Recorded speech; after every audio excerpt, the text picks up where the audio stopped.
संतोषो निज देश हमारा,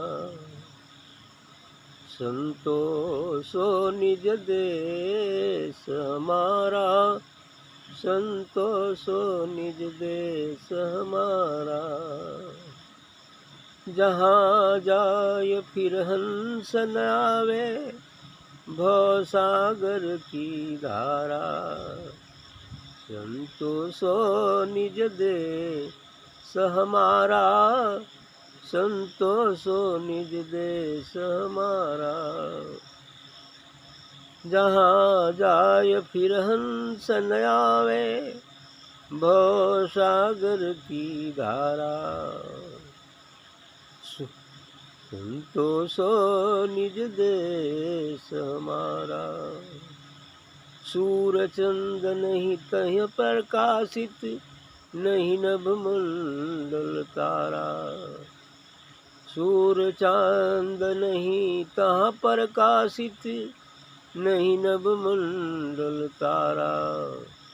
उदय नयस्त दिवस नहीं रजनी, उदय नयस्त दिवस नहीं रजनी, बिन ज्योति उजियारा। संतोषो निज देश हमारा, संतोषो निज देश हमारा। पांच तत्व गुण तीन तहाँ नहीं, नहीं तह सृष्टि पसारा। पांच तत्व गुण तीन नहीं तहाँ, नहीं तह सृष्टि पसारा। तहाँ न माया कृत प्रपंच यह, लोक कुटुंब परिवारा। संतोषो निज देश हमारा, संतोषो निज देश हमारा। क्षुधा तृष्णा नहीं शीत उष्ण तो, सुख दुख को संचारा। आधीन व्याधि उपाधि कछु नहीं, आधीन व्याधि उपाध कछु नहीं, पाप पुण्य विस्तारा। संतोषो निज देश हमारा, संतोषो निज देश हमारा। ऊंच नीच कुल की मर्यादा, आश्रम वर्ण विचारा। ऊंच नीच कुल की मर्यादा, आश्रम वर्ण विचारा। धर्म अधर्मता कुछ नहीं, संयम नियम चारा। धर्म अधर्म वहाँ कछु नहीं, संयम नियम चारा। संतोषो निज देश हमारा, संतोषो निज देश हमारा। अति अभिराम धाम सर्वोपर, शोभा जासु अपारा। अति अभिराम धाम सर्वोपर, शोभा जासु अपारा। कहे कबीर सुनो भाई साधो, कहे कबीर सुनो भाई साधो, तीन लोक से न्यारा। संतोषो निज देश हमारा, संतोषो निज देश हमारा। संतोषो निज देश हमारा, संतोषो निज देश हमारा। देखिए कबीर साहब अपने देश के बारे में बात करते हैं कि हमारा असली देश कहाँ है, कैसा है, उसका वर्णन करते हैं कि संतोषो निज देश हमारा। यह संतों सज्जनों महात्माओं, वह हमारा देश वह है। कैसा है? सो निज देश हमारा, कि हमारा देश वो है जहाँ क्या क्या होता है, उसका वर्णन है कि जहाँ जाए फिर हंस न आवे, भव सागर की धारा। यदि जो हंस, जो जीव सद्गुरु की कृपा प्राप्त कर वहाँ चला जाता है, तो फिर वो भवसागर की धारा में नहीं पड़ता, अर्थात भवसागर की परी हो जाता है। जहाँ जाए फिर हंस न आवे भवसागर की धारा। यदि जो अपने देश में चला जाता है, उस सचखंड, उस निर्गुण, उस परम ब्रह्म के देश में चला जाता है, जो उस अनंत ज्योतिषमान लोक में चला जाता है, फिर वह इस भवसागर की धारा में नहीं आता। वहाँ तब होता क्या है कि सूर्य चंद्र नहीं तह प्रकाशित, नहीं नवमंडल तारा। वहाँ न सूर्य, न चंद्रमा और न तारागण ही आकाश में प्रकाशित होते हैं। वहाँ उदय न अस्त, दिवस नहीं रजनी, बिन ज्योति उजारा। वहाँ न उदय होता है, न अस्त होता है, और कोई ज्योति भी नहीं है, लेकिन उजियाला है। ऐसा देश है जहाँ सूर्य नहीं उगता है, चंद्रमा भी नहीं उगता, न रात होता है न दिन होता है। हैं? ऐसा है, अर्थात बिना ज्योति का उजियारा है। जैसे सूर्य उगा तो हम मान, एक सूर्य एक पिंड है और उससे प्रकाश दिखता है। चंद्रमा उगता है आकाश में तो प्रकाश दिखता है, लेकिन उस देश में चंद्रमा और सूर्य जैसा कोई पिंड नहीं है। लेकिन एक चंद्रमा और सूर्य नहीं, करोड़ों करोड़ों चंद्रमा और सूर्य मिलकर जितना प्रकाश कर सकते हैं, ऐसा उस देश का प्रकाश है।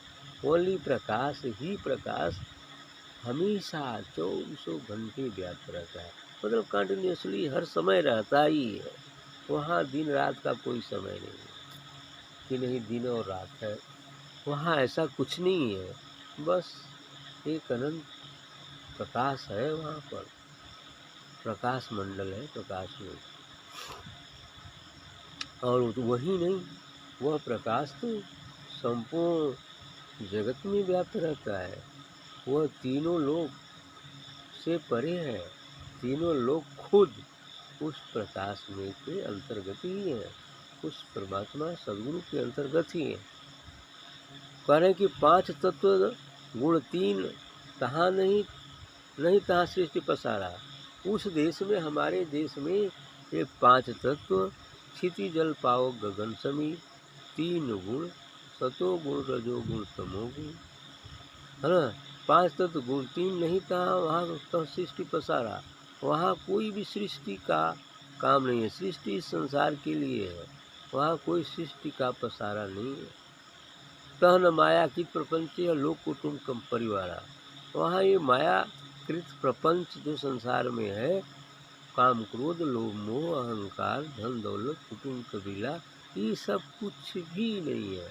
अर्थात यूँ कह लें कि इन सब चीज़ों का परित्याग करने के बाद ही, अर्थात मन ही मन निष्कामता ले आने के बाद ही, जब हम कामना रहित हो जाते हैं, किसी प्रकार की कोई कामना इच्छा नहीं रहती है, तब हम अपने देश में होते हैं।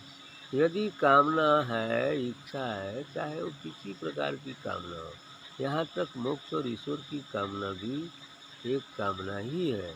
हालांकि शुरुआत में यह कामना हमें एक आधार प्रदान करती है, लेकिन लास्ट में जब अंतिम स्टेप पर हमें इसे भी छोड़ देना होता है, तभी हम अपने घर में हो पाते हैं। नहीं तो दरवाजे पर ही रुके रह जाएंगे, है ना। तभी वैसा होगा। अर्थात समुद्र के किनारे पहुंचकर भी यदि अहंकार है कि मैं बूंद हूँ, वह सागर है, और मिलने की कामना केवल है, तभी तो हम अलग हैं। जहाँ कामना समाप्त हुई तो हम छलांग लगा देते हैं, या वो मुझे बुला लिया जाता है परमात्मा के द्वारा। बस आ जाओ, जहाँ कामना नहीं थी तो कहता आ जाओ, कूद जाएंगे, कुछ काम हो जाए। बस इतना ही तो बात। तभी बात कहा गया कि तह न माया की प्रपंच है लोक कुटुंब परिवार। यहाँ माया का जो पसारा है, ऐसा कुछ नहीं है। वहाँ पर उस लोक में क्षुधा तिसरा नहीं, शीत उष्ण तो सुख दुख को संचारा। और वहाँ न कोई क्षुधा है, न प्यास है, न भूख है, न शीत है, न उष्ण है। वो तो अमर लोक में आत्मा जब पहुँच जाती है, तो आत्मा में तो कोई भी कर्म नहीं होता है। क्योंकि विदेह होने के बाद ही तो वह उस लोक को प्राप्त होता है। तो जहाँ विदेह हो जाया जाता है तो आत्मा को न भूख लगती है, न प्यास लगती है, न ठंड लगती है, न गर्मी लगती है, क्योंकि आत्मा तो निराकार है, एक दिव्य तेजोमयी है। तो इसलिए वहाँ पर आदि व्याधि उपाधि कुछ नहीं, पाप पुण्य उसको कहीं आदि व्याधि नहीं है, पुण्य पाप भी नहीं है। ये पुण्य पाप सुख दुख आदि व्याधि भूख पिछला ये सब इस संसार की चीज़ें हैं। यहाँ द्वैत है, यहाँ द्वैत है। जब हम शरीर में रहते हैं, मन में रहते हैं, तो ये सब चीज़ें यहाँ रहती हैं। और जब हम आत्मा में व्यवस्थित हो जाते हैं अर्थात सद्गुरु मिल जाते हैं तो आत्मा में व्यवस्थित हो जाते हैं, तो ये सब नहीं के बराबर होता है। हालांकि जब तक यह शरीर प्रारब्धानुसार है तब तक भूख प्यास लगती है, क्योंकि वो भी इंसान ही है ना। भूख प्यास लगेगा, लेकिन जब हंस बन जाता है अर्थात शरीर पर त्याग कर चले जाता है तो काम खत्म हो जाता है। तो वो बात के लिए कहा गया। हालांकि जब तक शरीर है तो निष्काम भाव से संसार का क्रियाकलाप कर्तव्य कर्म भी करना ही पड़ता है, क्योंकि जब तक शरीर है तो इस प्राण को रखने के लिए, शरीर को सुचारू ढंग से रखने के लिए, जब तक प्रारब्ध के अनुसार आयु बनी है और लोक हित के लिए, जनहित के लिए, तो शरीर धारण करना ही पड़ता है। ताकि शरीर रहेगा तभी तो लोक हित हो पाएगा, जन कल्याण हो पाएगा। शरीर नहीं रहेगा तो कहाँ से हो पाएगा। तो यही बात है, इसलिए निष्काम भाव से वो कार्य भी करते रहता है। ऊंच नीच कुल की मर्यादा आश्रम वर्ण विचारा। उस देश में न कोई ऊंचा है न कोई नीचा है, और सब बराबर। कुल कुल की मर्यादा आश्रम वर्ण विचार। आश्रम में नहीं है कि कौन से आश्रम का है, गृहस्थ आश्रम का है, बानप्रस्थ का है, संन्यास का है, किस आश्रम का है, ये भी कोई वर्ण विचार नहीं है। बस चाहे आश्रम कोई हो, जाति कोई हो, वर्ण कोई हो, है ना, वो छोटा हो या बड़ा हो, इससे उस देश से कोई मतलब नहीं। बस कामना रहित हो जाना है। अब वो चाहे कोई हो, इससे कोई नहीं। भाव की भक्ति होती है। अभी जो भजन आपने सुना कि भक्ति भावपूर्ण होनी चाहिए, उसमें और कोई चीज़ नहीं देखी जाती है। भक्ति भाव प्रधान है, और भाव ही हमें वहाँ ले जाता है। और यही भाव एक दिन कामना से अलग भी कर देता है।